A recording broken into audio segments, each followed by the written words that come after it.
గ్రామ పంచాయతీకి వస్తుంది.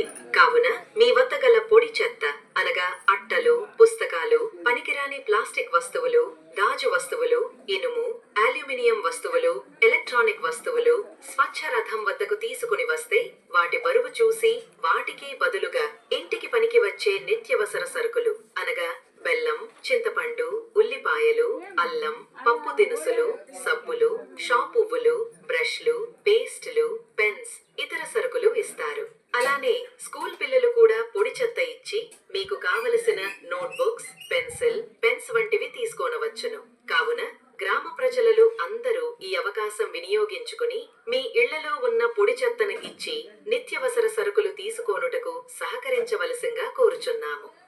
పెన్స్, ఇతర సరుకులు ఇస్తారు.